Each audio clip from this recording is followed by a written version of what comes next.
Olá, sejam muito bem-vindos a esse vídeo do canal Gestão de Corban. Eu sou Lívia Alvim e é por aqui que eu vou sempre compartilhar dicas e dividir minha experiência ao decorrer de 16 anos no mercado de crédito consignado. Bom, o tema de hoje é bem polêmico. Nós vamos falar sobre o SRCC, Serviço de Registro de Crédito Consignado, que tem tirado aí o sono de todos os correspondentes bancários desde março de 2021. Primeiro, vamos entender melhor sobre essa autorregulação. Essa normativa, ela teve início em janeiro de 2020. Porém, em janeiro só entrou em vigor o não comissionamento de portabilidades com menos de 12 parcelas pagas. Só que além dessa regra, já existiam duas outras regras.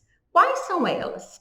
Cliente que estivesse fazendo um contrato novo, o CPF desse cliente, na verdade, a matrícula, porque às vezes o cliente pode ter mais de uma matrícula, seria consultada em uma base da CIP, no qual falaria o seguinte: se esse cliente fez portabilidade ou refim da porte com redução de parcela de contrato com menos de 360 dias de implantação na instituição financeira origem. Ou se esse cliente fez uma liquidação antecipada com recurso próprio nos últimos 90 dias.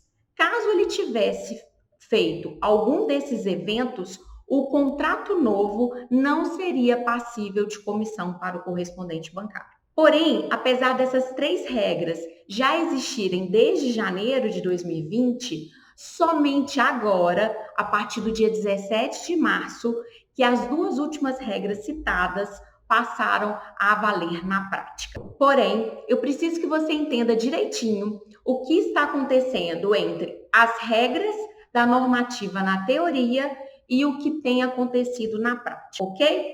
Então, eu vou apresentar aqui um material do Banco Pan, no qual ele fez todo o resumo do que seria a SRCC e suas regras. Ele traz também algumas perguntas e respostas que ajudam bastante na interpretação. A normativa ela foi criada no intuito de regulamentar a oferta de crédito consignado para o cliente na ponta. Só que o que a gente tem visto aí, na realidade, é um afunilamento da rentabilidade do correspondente bancário que tem sido extremamente prejudicado com essa regra que não está sendo cumprida na sua lealdade. Então, o mercado, nós estamos unindo forças para que a gente peça a suspensão da SRCC com a revisão dos casos anteriores que estão incorretos e que a implementação desse sistema só pudesse ser válido na hora que tivesse transparência das informações e que a regra estivesse valendo na sua totalidade. Ou seja, se ela não entrou em regra ano passado, em janeiro de 2020, só foi entrar agora em março de 2021, nós correspondentes esperávamos que tivesse realmente todas as informações necessárias para que a gente pudesse questionar o nosso cliente, né? Fazer uma consulta quando a gente estivesse fazendo um novo contrato para ele, com perguntas assertivas para que ele pudesse nos dizer se ele fez alguma operação há pouco tempo. Acontece que, como não vem a resposta do que está bloqueando a comissão do novo contrato, ou seja, o sistema hoje não informa, o seu cliente está impedido de pagar comissão no contrato dele, porque no dia tal ele portou o contrato do banco A para o banco B com 340 dias de implantação do contrato origem. Como a gente não tem informação, por mais que a gente pesquise com o cliente, pode ser que o cliente fale a verdade e que não tenha tido nada, e aí é um erro da CIP. Pode ser que o cliente se confunda e nem relembre todas as operações que ele tem. Só se a informação fosse completa, facilitava muito esse levantamento. Então, bora para o material do PAN para você entender melhor. Bom, vamos lá. O que é a SRCC? Eu já te expliquei que é uma autorregulação do crédito consignado, onde todas as instituições financeiras irão registrar os seguintes eventos. Todo cliente que fez uma portabilidade com redução de parcela e que não completou 360 dias, todos os refinanciamentos decorrentes de uma portabilidade com redução de parcela que não completou 360 dias e todas as liquidações antecipadas que foram realizadas através de recurso próprio. Se o seu cliente fez portabilidade de contrato com mais de 360 dias de implantação, ele não pode constar na lista restritiva. Se o seu cliente fez portabilidade de contrato com menos de 360 dias da data de implantação da instituição financeira de origem, mas não fez redução de parcela, ele também não pode constar na lista restritiva. Só que não é isso que a gente tem visto na prática.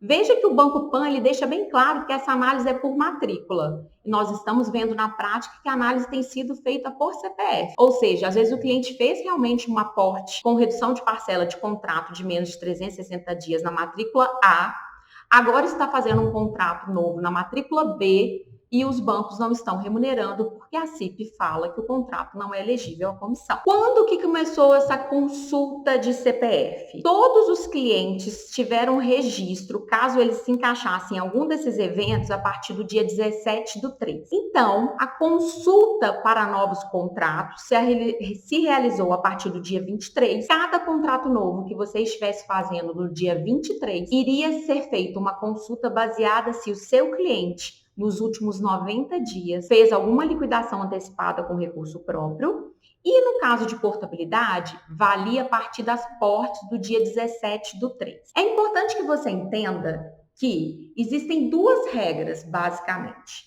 Se o seu cliente liquidou um contrato antecipadamente, não importa a quantidade de parcelas que faltava nesse contrato, o que é um absurdo. Por exemplo, se o cliente fez um contrato em 96 vezes, liquidou com desconto direto na folha 90 parcelas e faltavam apenas 6 para acabar o contrato, e aí ele resolve fazer uma liquidação antecipada, caso ele vá fazer um contrato novo, não receberemos comissão até 90 dias após a data em que ele realizou a quitação antecipada. O que é um absurdo, pessoal. Essa liquidação antecipada, ela só poderia entrar nessa regra caso o contrato tivesse menos de 12 parcelas pagas. Contrato com mais de 12 parcelas pagas, e se o cliente quer liquidar, qual o problema de depois fazer um contrato novo? A gente entende que quando a autorregulação incluíram essa regra de liquidação própria, foi para mitigar o risco de que os Corbans começassem a fazer com recursos próprios, o que não era mais permitido com portabilidade. Mas se a regra de porte é 360 dias, a regra de liquidação também tem que ser 360 dias. Não é nada justo um cliente que liquidou as 4 últimas parcelas do contrato, as 10 últimas, enfim, já pagou a grande parte do contrato dele com desconto em folha, e caso se ele decida fazer um contrato novo, o correspondente não receba remuneração para ele. Agora, em caso de portabilidade com redução de parcela ou refim de porte com redução de parcela no refim da portabilidade de contratos com menos de 360 dias da instituição financeira de origem, caso ele venha fazer um contrato novo, a comissão estará congelada não pela data da portabilidade que foi feita, e sim pela data do contrato origem. Exemplo, seu cliente fez uma portabilidade com redução de parcela e o contrato que você portou reduzindo tinha 300 dias.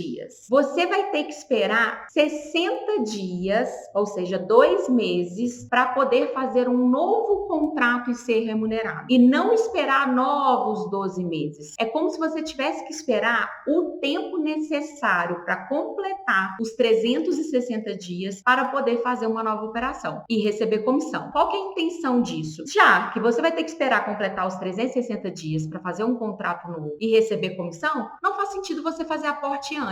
É melhor você esperar completar os 360 dias, aí sim fazer aporte, redução de parcela, o refim da aporte, para depois fazer um contrato novo. Bom, pessoal, o que mata a gente, número 1, o sistema não está preparado para fazer distinção de margem que surgiu oriundo de um aporte ou de um refim da aporte com menos de 360 dias do contrato origem, ou margem que surgiu por uma liquidação antecipada, por uma margem nova que vai surgir do seu cliente por questões de aumento de salário ou por questões de margem extra de 5%, o que é um absurdo. Achar que o correspondente bancário não merece um mínimo de dignidade perante ao sistema dos bancos. Ou seja, não só o sistema dos bancos, perante a uma normativa que quem criou essas regras esqueceu de várias variáveis que eram fundamentais para que tudo isso fizesse sentido. E estranho isso passar a valer logo na antecedência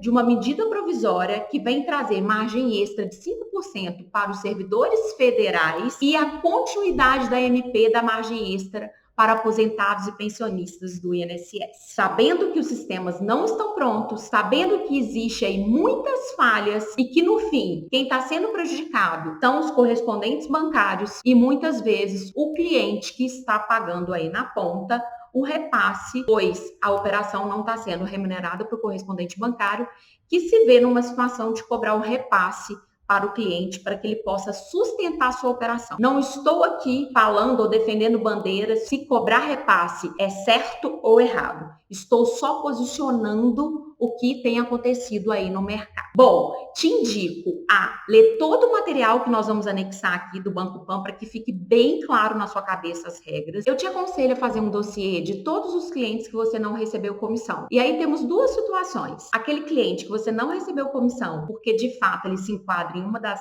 regras da normativa, ou aquele cliente que você não recebeu comissão e ele não se enquadra em nenhuma das três regras. E foi apenas um erro do sistema e quem está pagando essa conta é você. Por mais que os bancos, até o presente momento, não se posicionaram se vão pagar as comissões dos erros vindos da CIP, eu realmente tenho uma esperança que isso possa acontecer. E se você tiver o controle de todos os seus casos já apurados, se é factível ou não o recebimento de comissão, ficará mais fácil você apontar cada um para os bancos. Muitos me perguntam, Lívia, você acha que vale a pena atender o cliente mesmo quando a gente não vai receber comissão? Na minha opinião, sim, porque nós precisamos fidelizar o cliente e coibir, por exemplo, que ele vá num banco de agência. Porque todo esse movimento está minando o correspondente bancário e exaltando o banco de rede, que cada vez mais tem ganhado share de mercado. Fiquem de olho nas novidades. Até o momento da gravação desse curso, apenas 4 bancos estão informando se o contrato tem comissão ou não antes de pagar para o cliente. Banco BMG, Banco Banrisul, Banco Safra e agora o da Ecoval. Então, mesmo que você não vai fazer a operação para um desses bancos, eu te oriento a você fazer uma prévia consulta neles para você não ter surpresa no momento do recebimento da sua comissão. Fique de olho nas novidades e até o próximo vídeo.